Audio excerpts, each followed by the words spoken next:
The guy that created the suit was Jack Evan from Universal and Chris Mueller, who was on loan from Disney World. Anyway, they finished making the suit, they packed it in a box. We went to Wakulla Springs near Tallahassee, Florida, and started shooting all the underwater scenes. It was wintertime. The water temperature was 71. The air temperature was 49, so it was pretty cold.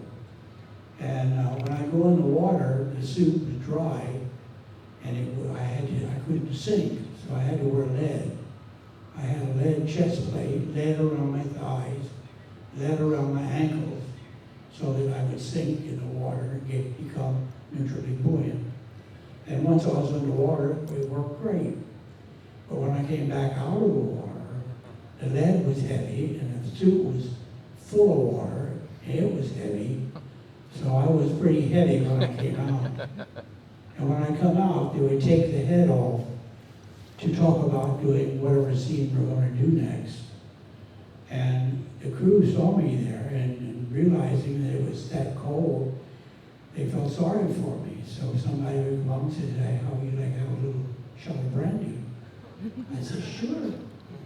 But the other part of the crew didn't know that the other part of the crew gave me a shot of brandy. So they each gave me a shot of brandy. Pretty soon they were dealing with a drunk creature. So they had to stop that. So they stopped it. But we'd start shooting in the morning at about 9 o'clock, and we'd shoot until 4 o'clock in the afternoon. And I think we spent roughly a month shooting the underwater scenes for the first movie, Creature from the Black Lagoon.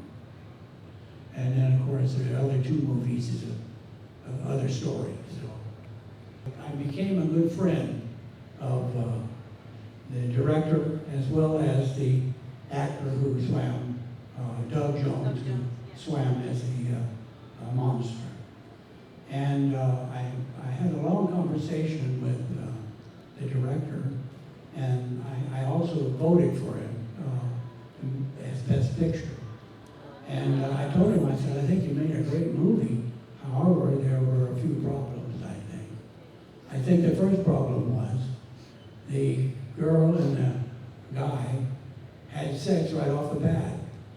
I said, "That was crazy. They should have saved that till the ending." And then I said, also, the guy, at the end of the movie, he got shot to pieces. And he swam with the girl underwater, and he was going to turn her into a fish. I said, "That's not true. The girl was human, and she's not going to become a fish. And the guy was shot, and he's going to die. The creature should swim up to the surface, shove the girl out of the water, turn around, swim down, and die." And he said, "Yeah, that's a good ending." He said, "But I already made the picture." Anyway, nice man, got along with him fine. And I became real good friends with the actor, Doug Jones. And we did a couple of shows together. And he's a wonderful guy, a wonderful actor. And he's done a million things that people don't even realize that he did. But anyway, that was a fun movie and fun people. When you were the Creature of the Black Lagoon, how deep, what was the deepest that you went underwater, and did you have any trouble equalizing your air pressure? The answer is yes. The deepest we worked was 80 feet, and we only did that once. And the girl that's double, Judy Adams, was a girl named Ginger Stanley. A great swimmer, and she used to be a mermaid at Weeki Wachee Springs, and was an excellent swimmer. However, she always had problems clearing her ears. And if you don't clear your ears, then you'll rupture an eardrum. And so you have to be very careful. Well, I never had a problem clearing my ears. And I knew that Ginger did. But we had a scene where I had to swim with her down into the cave. Well, at Wakulla, they didn't have a cave, but they had an indentation in the ledge so that I had to swim down and go under the indentation, which was 80 feet deep.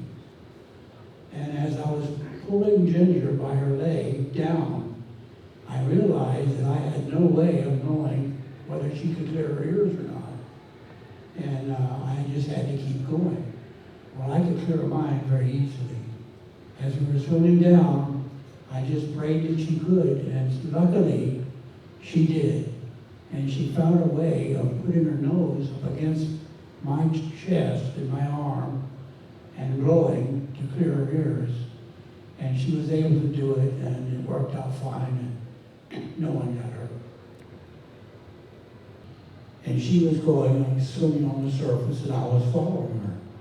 And that was for her to be swimming on the way back to her boat. And as you must know, you can't see through the back of your head. So I had to swim upside down in order to see her. And I couldn't see her because my vision was very poor. So I had to swim very close to her to see her.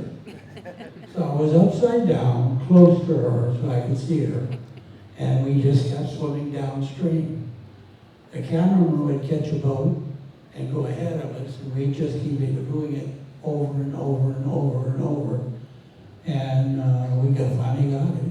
So it was pretty easy once I accomplished it, but you can't see out the back of your head.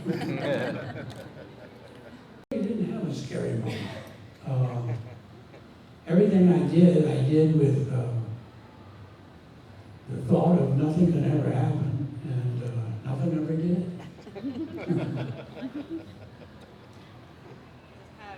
Similar to what I was going to ask, like during the swimming scenes, did you ever run into things like alligators or anything like in the water that you weren't expecting? Yeah, we were shooting at Waco Springs, and the springs is huge. It's about 4 acres big over the springs. And every now and then, alligators would come up into the head of the springs. Well, while we were shooting, we had some alligators come into the scene, and the cameraman just actually photographed them. And then as he swam toward them, they flushed and took off and swam downstream. So we didn't really have any difficulties with them. Tell them about the turtle in the second movie, the turtle in the tank.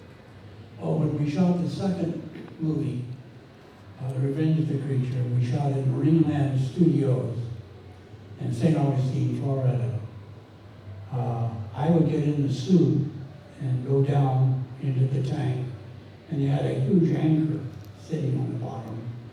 And I would go over and sit on the anchor and read from my air hose, waiting for the rest of the crew to come in.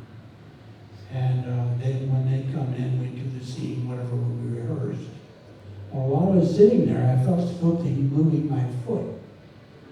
And I looked down, and I can't see very well, because vision was one of the poorest things for wearing this suit.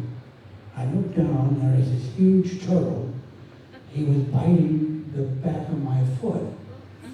And what he did was he clamped down and bit off the tail of the foot and swam away with it. Well, it happened to turns out it's the last pair of feet that I had in the shoot. So the prop men and the other stunt divers had to chase that turtle down, get the thing out of his mouth, and they had to take my rest of the foot off my foot and dry it and glue it together so we could use it in the next scene. But I was talking about vision. Vision was really poor in that suit. The eye sat about, the rim of the eye sat about an inch away from my eye. And I tried to wear goggles, but the goggles would fill with water, and I had no way of getting the water out of the goggles. And I had a face mask that I was going to wear, but it protruded out too far, so I couldn't wear it. So I was using the naked eye, and it was like a naked eye looking through a keyhole. So vision was the worst part of using the suit. For a while, I trained sea lions and dolphins for movies after I graduated from high school, because every time my dad got an idea for a movie, he would bring the animal home with him. And whether he ever made a movie about that animal or not. So we had a bear that lived in our house, wore diapers and suspenders, and slept in the bed until he got really big. And then we had a sea lion that he did end up making a movie about, but she also slept in the bed, swam in our pool. We'd take her to the beach. She'd stick her head out the window, pacifier in her mouth, and drive to the beach. And so it was a really interesting childhood growing up. And that's how I learned how to train animals, was watching my dad and him showing me how to do it. So it was a very wholesome, wonderful way to grow up. Well, we went down into Florida Keys and we met a guy, his name was Milton Santini, and his job was catching dolphins and selling them to aquariums, to various aquariums. And so we said to him, I said, do you have any dolphins available that we could use as a flipper? He said, well, I got one that's over in a pond. He said, you go over there and look at her. Her name is Bitsy, and see what you think. And the reason he had her over there is so that when he caught wild dolphins, he would put them in there with this dolphin that was already in there, and it was eating by hand, and they would see it eat, and so the wild dolphins would begin eating sooner. That's why he kept her. So we went over there, and there was a small dock going out in the water about 50 feet. And so Diamond walked out on the dock, and I waded into the water, and the dolphin was in there swimming around. And as I was wading out, about waist deep, this dolphin swam and stuck her nose right up under my arm. And I said, Ivan, we got Flipper. And sure enough, we used Bitsy in the first Flipper feature. But we took about a month training her to do the things that we needed for the film. And we found it difficult only because I had never trained a dolphin, and a dolphin had never trained me. And I had my son there. He was 9 years old at the time. And he was helping me because the show called for a boy his age in the movie. And so while we were working with the animal, I was training her. I threw a ball. She learned to retrieve balls, rags, all kind of crazy stuff.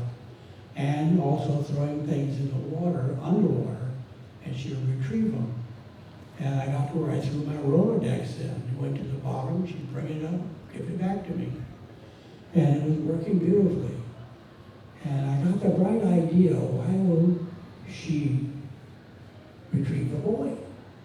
So I said, Ricky, when I say to her, point to retrieve, you jump in the water. He said, okay. So he jumps in the water, and he was wearing cut-off jeans. And he jumped in the water and swam out a little way. The dolphin swam over there and tried to grab his blue jeans and pull him to me. And she couldn't get him, and so he would let go, and I would send her back.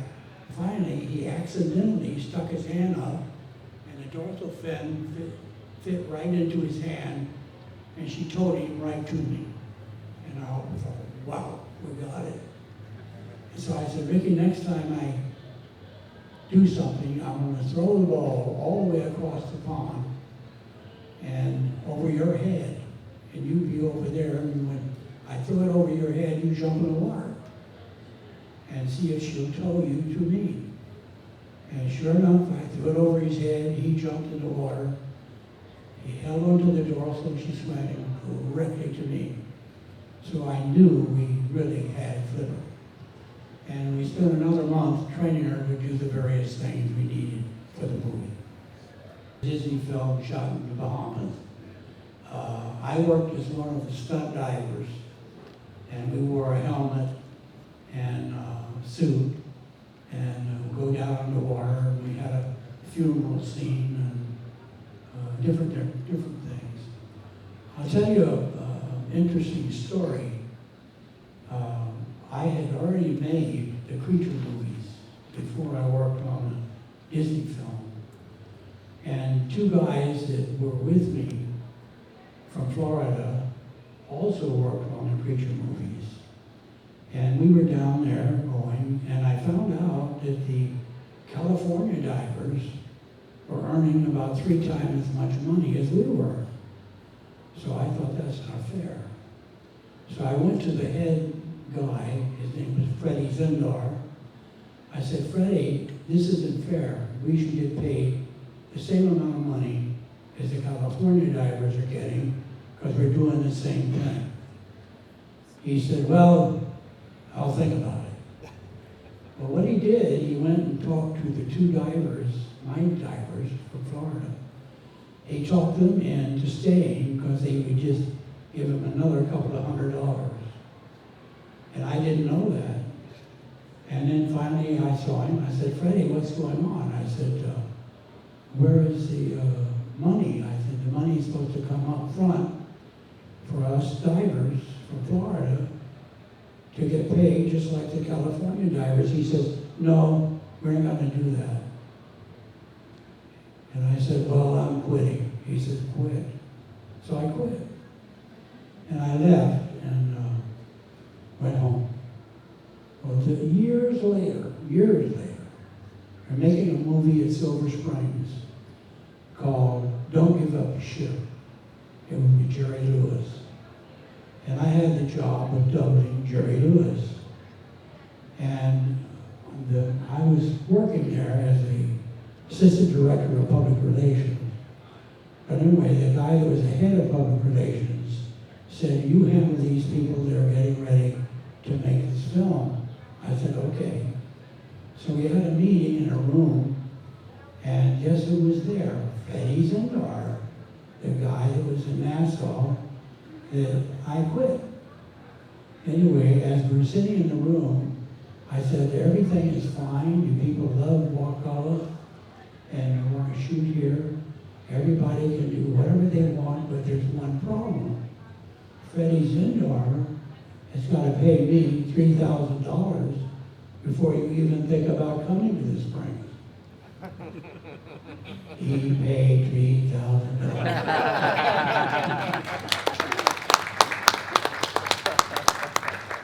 The second creature movie, Revenge of the Creature. I got a call from the director, Jack Long. He said, Ricou, he said, we're making another movie about the creature. He said, we need you. I said, okay. I said, you want me to come to California and have a costume made? He said, no. He said, we're shooting. I said, what do you mean you're shooting? He says, we're at St. Augustine at Marineland Studios, and we're shooting the movie. And he said, we hired somebody to be the creature, and he can't swim. It turned out to be a guy named John Lamb, who I knew well, was a cameraman, underwater cameraman, but he wasn't a stunt diver. And anyway, I said, well, I don't have a suit. They said, well, we'll cut one down to fit you. I said, oh, okay. So I went to Marineland Studios in St. Augustine, and sure enough, in about 3 days, they cut his suit down to fit me, and it did fit me. And I was able to work and play as the creature in the second movie, Revenge of the Creature. The third movie, they didn't question me. I just did it.